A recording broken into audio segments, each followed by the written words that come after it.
Welcome to the intersection of technology, cybersecurity, and society. Welcome to ITSP Magazine. You're listening to a new The Hacker Factory podcast with hacker maker Phillip Wylie. You're about to discover what the role of a professional hacker entails, the different specializations it holds, and what it takes to learn and become one. Enjoy the conversation as Phillip and guests unveil the secrets of professional hacking, a mysterious, intriguing, and often misunderstood occupation. Knowledge is power, now more than ever. BugCrowd's award-winning platform combines actionable contextual intelligence with the skill and experience of the world's most elite hackers to help leading organizations identify and fix vulnerabilities, protect customers, and make the digitally connected world a safer place. Learn more at bugcrowd.com.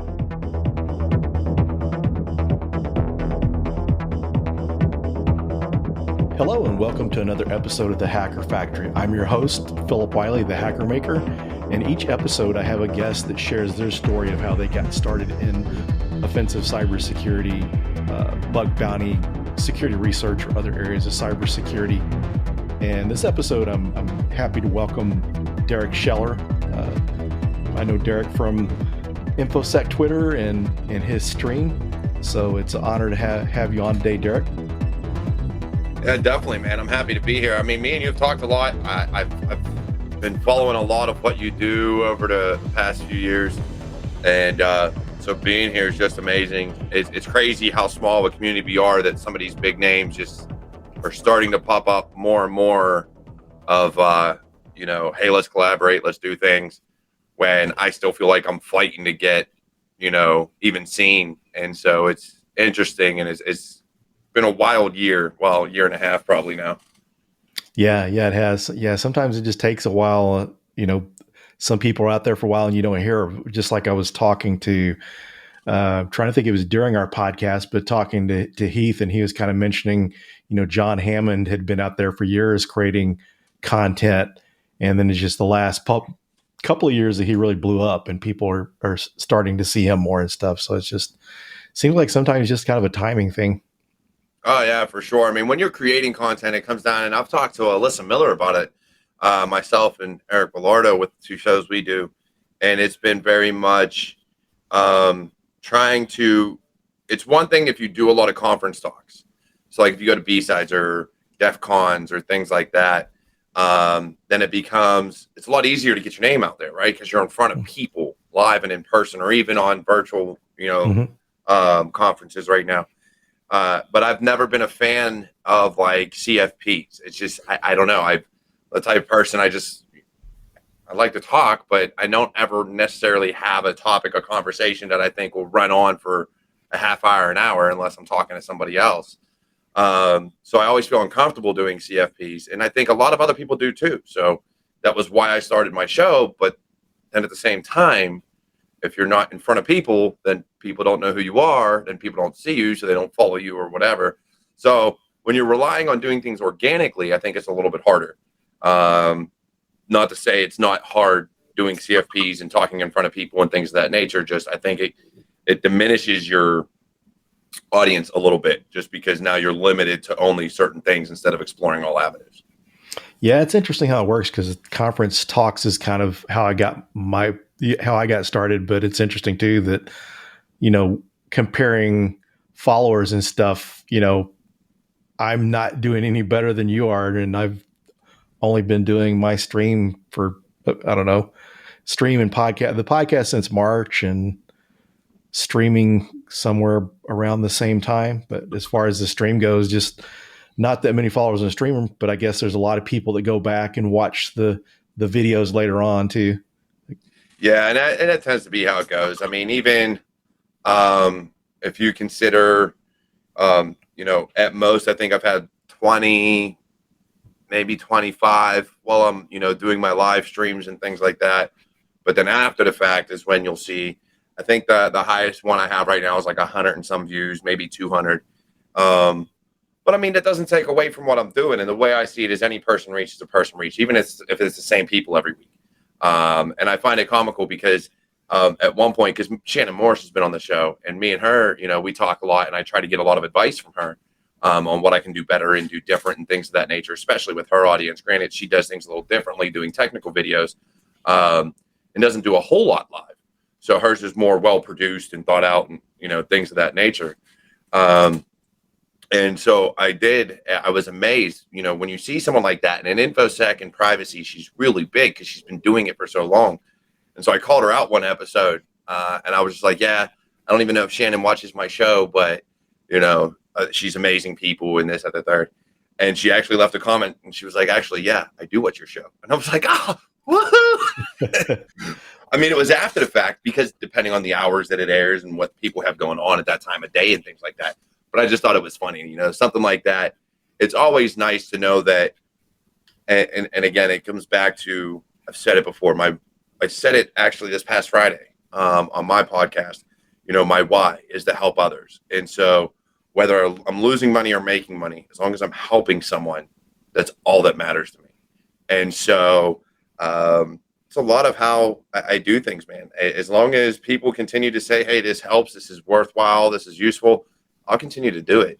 The moment I stop finding out that it's useful to anybody, if I'm still not making any money from it, then yeah, I'll probably stop. But while people still find it either entertaining or, useful information, then it'll continue to be worth doing for me. Yeah, and I honestly think that if your intent is to help others, then I think that you will succeed, because that's just kind of the things I do are based on helping people. I know there's a lot of other people that stream and content creators that are making money, and I don't make zip, but it seems like, you just kind of helping people and seeing them succeed, that's kind of a good reward in itself. Because, we can only succeed so much ourselves, but then sometimes when you help others succeed, sometimes it's even a better feeling to see, how they were able to accomplish this from your advice. So you're able to multiply what you're doing on your own through other people. Oh yeah, for sure. And that's the big thing I love about cybersecurity is, yeah, you have those outliers, right? And more I'm involved in the community, especially over the past few years. Somehow I avoid all the drama. I don't know how, but somehow I do. Mainly it's because I keep my mouth shut and just stay out of it. But seeing people that have either been on my show or watched my show say, hey, yeah, I did this and it worked out great, or I did this and it worked out great, or see them come on the show and now all of a sudden they've got, over 1,000, 2,000, 3,000 followers, started their own channel, and they're, doing great things. Anytime I see that, makes me happy, because like you said, to me, it's always been about helping other people, because that's how we'll succeed. Or at least that's where I find my success. I have a full-time job. I don't need to do what I'm doing. I'm doing it because I love helping others. And so, it's one of those things where that is my reward. My reward is not financial gain. My reward is seeing the success of others. And me and David Fraley have talked about this before, makeshift. If you're, the only true success is if you're bringing others up with you. If you're holding people down, are you really succeeding, or are you just stepping on people to kind of make your way in the world? And I never want anybody to think I'm stepping on somebody else. I always want them to realize that I would not be where I'm at or doing what I'm doing without the help of others. And so why am I not going to help somebody else? Because I know I didn't get here on my own. There was someone that gave me advice or guided me or taught me or something in some way, shape, or form, or supported me, whether it be my family, friends, or whatever, that even in my cybersecurity career, I wouldn't be where I am without the help and guidance of either fellow soldiers or instructors or whatever the case may be. And me and Davin Jackson talking about a lot. Keytron Evans was a huge, huge mentor of ours, and still is to this day. I still reach out to him and talk to him on, different aspects of security. And me and him have had disagreements where it's like, hey, I don't think this, especially when it comes to certifications, we have a little bit of a disagreement. But we talked about it, and he explained his side, I explained my side, and it was one of those things where it's like, I understand your point. I may or may not agree, but I get where you're coming from, and it makes sense. I don't think it should be that way, but it makes sense considering the way things are. And so being able to have that discourse and have that discussion without anybody getting mad or angry is something that is very much needed, and especially in our field, because, everybody writes an exploit differently or likes the language differently or doesn't need to learn a language or has to learn a language. And so being able to take the advice of others or the criticism and not take it to heart, but take it as a learning opportunity of, okay, well, maybe they see it this way because of A or because of B. That's something that's been huge for me is being able to take criticism and kind of look at it and be like, do I agree? Do I not agree? And if I agree with it, how do I adapt it and put it into the flow of what I do and how I accomplish things in my life and in my career? And if I don't agree with it, then I just don't agree. I don't have to be mad at you. It's your opinion. But at the same time, that's how you feel people need to succeed in this career. So, okay. I don't expect everybody to listen to me. I have my own way of coming up and doing things. It may not be the same for everybody else, and I would hope not. Everybody has their own journey. But at the very least, take my journey and the other journeys that I share along the way with the people that have been on my show and, been on your show, and kind of look at it and put your own frame of mind around it and see if maybe something they did or I did will work for you. And that's really what I hope in cybersecurity we could really start doing, is looking at everybody's story and everybody's journey and everybody's learning and say, well, I can't learn that way. I never did that. So let's try to do this. And then we're going to learn this topic a different way and see if it sticks, see if it works for me. And it's really, honestly, the best thing about it is there's so many different opportunities and people out there that you can learn from, that it's amazing. It truly is. Yeah, it's amazing and good that we have all the resources that we do, because back when I was getting started in pen testing back in 2012, you didn't have all the content creators. You had, I was following Mubix and Got Milk's blog and that sort of thing, but there wasn't as much out there as there is now. So that's good that people have a little more guidance and opinion. As you mentioned, some people explain it a certain way and people pick up on the way people explain it. So it's good to have all these different views, because, we always talk about, diversity in workplace. So also your diversity of resources you're learning from as well too is helpful. So it's, yeah, for sure. And if you look at it again, like you, I think it was the early 2000s, back when wireless first came out, is when I started getting into offensive security and learning things like Backtrack Linux and all that other stuff and breaking into wireless networks. And I think I was reading blogs. I can't even tell you who my resources were, because at the time I wasn't involved in the community. I was just learning. And so I wasn't on any social media for that purpose. I was on, I'd Google search a blog or an article or, Stack Overflow or GitHub or something just to find the information I needed. I think offensive security was probably the vast majority of my resources on how to use certain tools. But Mubix was a big one that I ended up coming across when I started doing more like pen testing and pen test reports and things of that nature, because he had designed a vulnerability database that plugged straight into Serpico, which I forget who that was designed by, but you were able to import the results from here. And it sucked because it was a great idea, and I promoted it for a while back in, I think, 2017. But I didn't have the followers. I didn't have the community that I have now. So it never really went anywhere by my word. And I didn't see him promoting it as much as, hey, this is what I have, that it would be great for you guys to do this. But it was an awesome idea of, instead of having these paid for tools or paid for resources to like get your vulnerabilities and do all this importing, like literally as you would find a vulnerability, you could put it in, put what the exploit was, put in what you would take to remediate it, kind of like a vulnerability scanner, but instead this all embedded into an open source pen test report builder. And I was like, this is amazing. Like, I don't have to pay for anything. It's free. But as far as the community went, they never really, at the time, and I haven't looked at it in a while now, it never went anywhere. So I kind of feel bad, because it was like, I'm on Slack with, God, I can't remember his name now. Hold on. Now I got to find it. Lee Baird for the Discover scripts. And actually, I got to get in, and I keep saying I'm going to help fix some scripts up for him. But, I talk to Lee Baird almost several times a month, just checking in on the Discover scripts and if he needs any help with anything. Because I think it's a great tool. And the fact that he's keeping up with it, and Jay Townsend and the tools, that that these people make is just amazing. And so I really enjoy what they're doing. And so I love giving back to them and being like, even if I don't fix it, being like, hey, I found this, you guys might want to take a look. I don't have to worry about GitHub and doing a PR or an instant or whatever. I just go in and say, hey, here you go. This is the issue. But I love the community when they are that open, when they're willing to talk to you and explain things. Tiberius is another one. When Tiberius was working on auto recon, I think it is.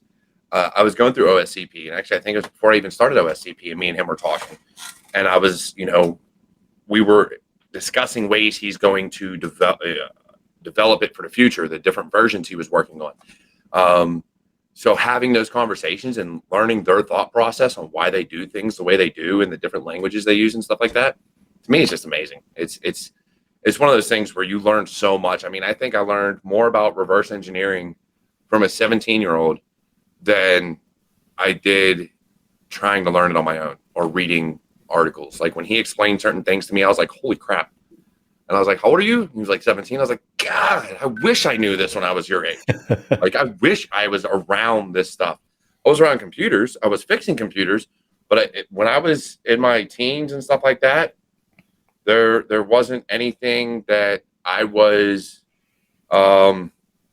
doing. I wasn't really into programming. I was just fixing computers. I was just, doing that type of stuff. I knew operating systems. I knew a little bit of networking. And then I knew how, when hardware went bad, how to fix it. Like I said, it wasn't until probably the early 2000s that I really started getting into the security side of things. Yeah, very cool. That kind of worked out well because I was getting ready to kind of ask you how you got started to share with our listeners. Yeah, it was weird. Growing up, just like anybody else that was born in the 80s, you grow up with AOL and Prodigy and Netscape Navigator and all that other fun jazz. And, the biggest fear was somebody picking up the phone initially and killing your internet connection, especially if you were in the middle of downloading something. But shortly thereafter came around some of the first malware that I had ever seen. And we called them punters because it was basically a denial of service on your end where they would send you an instant message and it would kill your connection. And so that kind of intrigued me initially, but I never researched it. I was intrigued, but I was still real big into sports and things like that. So I didn't do any research. And then around 2004, 2005 is when Wi-Fi really started coming to the forefront and being in more and more homes. And in 2000, I don't even know what year it was, but WEP was still out. WPA had started to come out. It was in its first edition, but WEP was still real big. And so I was sitting around my apartment and I was like, there's got to be a way to crack a Wi-Fi network. Like there just has to be a way. And so I ended up breaking into my wireless network and I was like, holy crap, I could do it. And then from there, I just started looking more into Metasploit and just the different tools that pen testers use and offensive security professionals. And that was the weird thing is some people do it to make money or to do something illegal or just because they're curious. I did it because I was curious and I tested everything on my own computer. Like I would literally, at the time, I didn't even do a lot with virtual machines and building labs. I legitimately would run malware on my personal computer. I had crashed several computers that way and had to reformat them just because I still had not done enough learning to know about building my own lab or running a ton of virtual machines. So I remember when MySpace was out, I was always curious about what certain malware did. And, when MySpace was around, you'd have those pages. Oh, you have to download this in order to view this MySpace page. And I remember looking at it and I was like, man, this is a virus. I wonder what it does. Download. And this is when Vista first came out and UAC was around. And I was like, download, run. And the UAC popped up. And I was like, I probably should say no, but we're going to say yes. Yeah, go ahead, run. Whoo-wee. And pop-up after pop-up just bombed my screen. And it was hilarious. And so, you do the whole Alt-Tab and, Windows R to pull up your MS config and everything else to get to your task manager, kill the virus, and then stop it from running on boot. That way you can actually reboot your computer and, kill it from the system. But I mean, I had no problem doing that. It was my personal computer. I mean, I didn't have anything important on there, so I really didn't care. I was still young. It's not like I had a license or driver's or social security numbers or credit cards or anything on there, because I didn't even have a credit card yet. So it wasn't something I was worried about. And I had such a fun time with it. But yeah, my first experience actually getting into the field was definitely when wireless networks came about, breaking into my own Wi-Fi. I joined the Air National Guard and was given the opportunity to do a lot of testing on the Wi-Fi out at my guard base, and testing the security of their wireless system and what they used. But it was never a career field for me. I wanted it to be, but the Air Force didn't have one yet. And then when they came out with it, I was only in the Guard, and in that time frame, I'd only ever worked like desktop support or fire dog at Circuit City or help desk. So all the learning I was doing was all on my own and playing on my own system.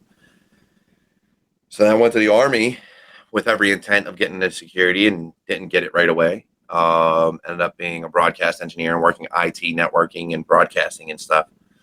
And so did that, and then finally got cybersecurity in the Army. But the whole time I'm still studying on my own. I'm going home every day and playing on Linux. And, at this point I am learning more about lab environments and setting things up. So I have all this stuff set up on my personal computers.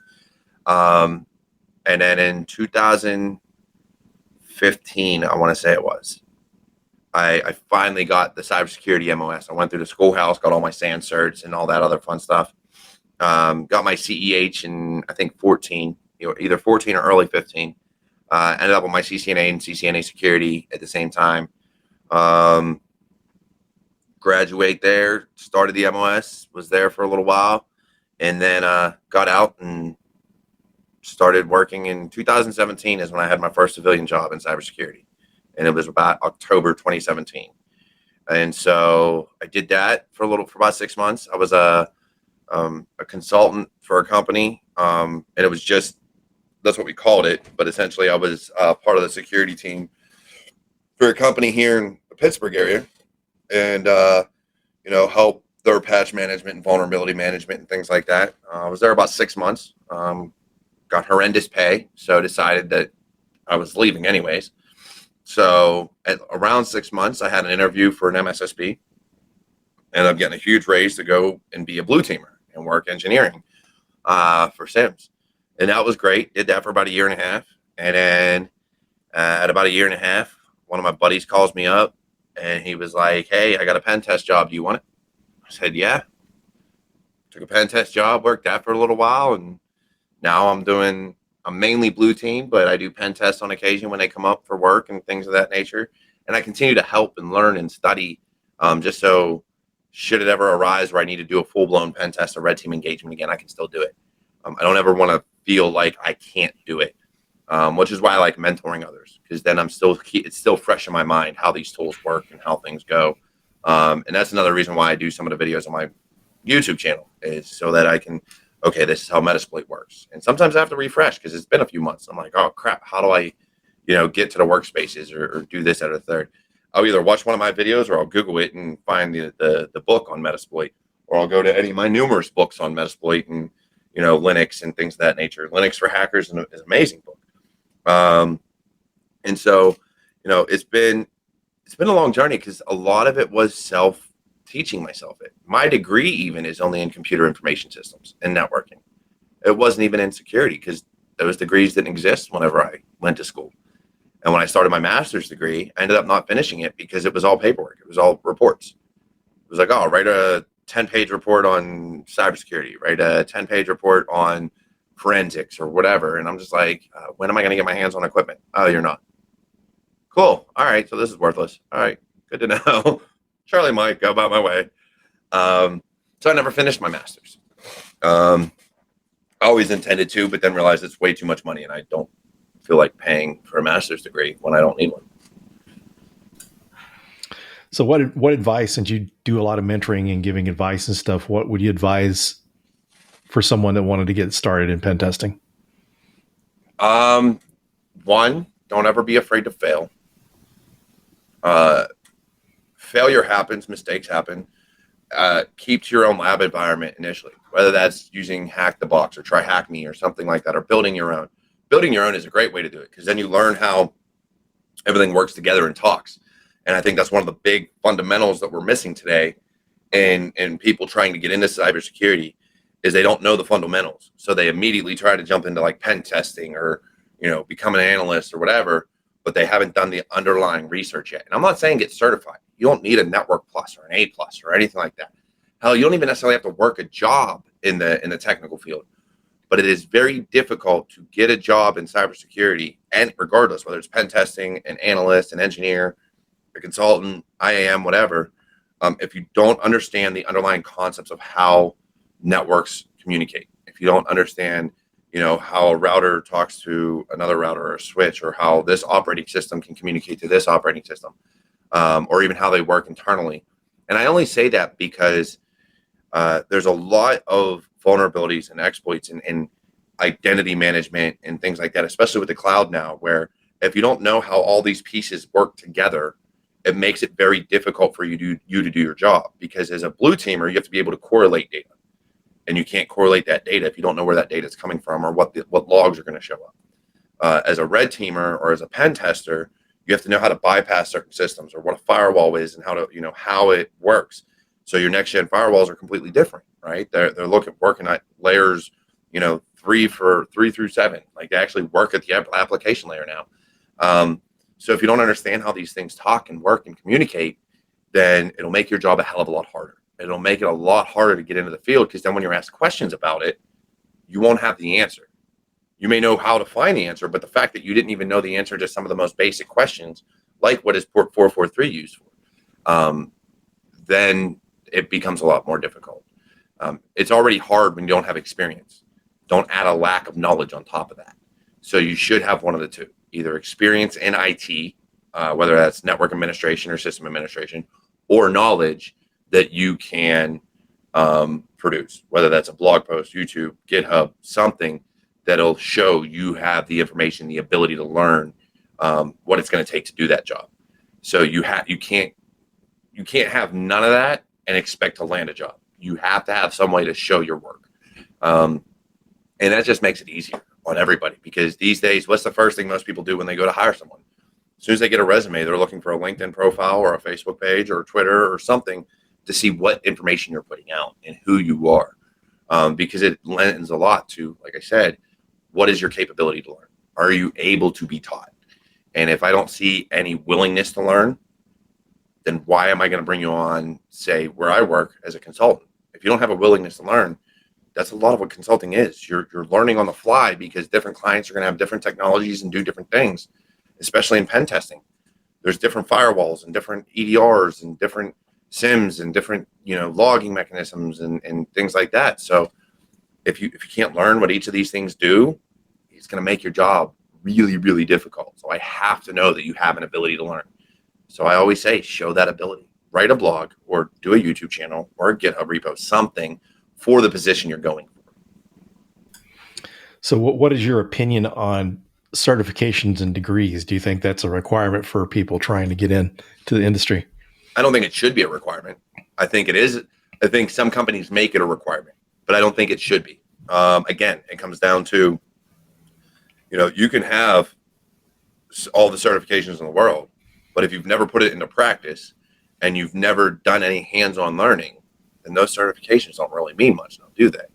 Same with a degree. If you've never had your hands on the equipment and actually done the job, it doesn't really mean much. Now you show me a blog post or YouTube channel or something that shows that you've actually been doing the job, I think that holds more weight. So I don't necessarily care about certifications, but if you have a certification or a degree, you better be able to speak on those topics. And I think that's where a lot of people fall short, is they do so much to study for a certification or for a degree, but then when it's done, it all gets pushed to the back of their mind. And so they can't recall it or they can't talk about it. And I think that's the biggest thing, is if you're going to have a Security Plus, you better be able to tell me, at least some of these ports that I have on my back wall. Like, you should tell me, I should be able to say, hey, what port does HTTP generally work on? You should be able to say port 80. What is DNS, what port does DNS generally work on? Because yes, you can change all these ports. They don't have to work over those ports, but you should know what the common ports are, or at least some of them. And if you can't speak to that, especially from a security standpoint, then your degree and your certs mean nothing to me. And I think that's the biggest thing, is don't get a certification if you're not going to do anything with it. Or if you are hoping to do something with it, and it's taking you a while to get a job, you should be keeping up those skills and that knowledge so that when the time comes for you to interview and get that job, that certification means something. Don't get a certification just to be a certification and get your foot in the door somewhere and then you can't speak to it. You should be able to speak on whatever certifications you have. And I'll be the first one to admit, my reverse engineering malware certification that I got last year, the year before, I mean, I could do it if I sat down and worked at it again, but I'd at least have the books to know, okay, I need to go here. I know what malware I'm dealing with. I know what it's doing, but I would struggle through assembly for a little while. But I have the ability to go back, pick up a book and be like, all right, it was this chapter, this page. All right, this is what I need to do. So I think there's a difference in the way people learn, because some people can recall things easily. I can't. If you ask me a question, I may not know right then, but it's not going to take me a week to relearn it. It's going to take me a few minutes to pick up the book, figure out where it was at, and then recall it from memory. Like, oh yeah, this is how you do all this stuff. And it usually just takes one or two key words. Some people, it would take days, if not weeks, to relearn something that they should know via certification. Yeah, we're getting down towards the end of the show. Is there anything you'd like to share that we haven't discussed? Honestly, just keep your head up, man. That's the biggest thing. So many people get worried and they get disheartened when they get turned down for jobs, or they don't get the interview, or they don't hear back. So don't let it get to you. Keep your head up. If this is a field that you really want to get into, you're going to get in. It's just going to be working with somebody, meeting the right person. Networking is huge in this industry. Get on LinkedIn, make a good profile on LinkedIn, and actually talk to the people on there, engage with them. Because a lot of times, by engaging with others, especially your CISOs, your security managers, your security engineers, things of that nature, if you engage with their posts, if you actually develop a communication channel with them, then when you go and put out, man, I've been looking for a job and, you know, I've applied and nobody said anything, those people will reach back out to you. If they have an opening, they'll reach back out. So don't be afraid to put yourself out there and actually, you know, engage with higher ups. If you see a post that you think, oh, I have some insight on that, comment on it. Let them know what your insight is. That way they can actually engage with you. And that way, if you don't feel ready for a job yet and you start looking at jobs 6 months down the road, you can actively post about those things like, hey, I'm looking for a job. Of, applied to, I say don't name and shame companies right away. Give it a few years before that happens, just because it looks bad. But, if you haven't heard, and honestly, if it's a company you really want to work for, if you've already developed the communication channel with those hiring managers, you can reach out and say, hey, I have applied like 3 times and never heard back. Can you tell me why? But don't do it out in your first hi, I've applied and I've never heard back. Like, you should have a rapport. You should have a relationship with these people before. So, I mean, that would be the biggest thing. Is develop your relationships and don't get disheartened. Don't let failure hold you back. Pick yourself back up. Ask someone for a hand. There's many of us that'll help you get to where you want to be and help you grow. So don't be afraid to reach out. Well, thanks. Great advice. So thanks for joining me. It was an honor to have you on.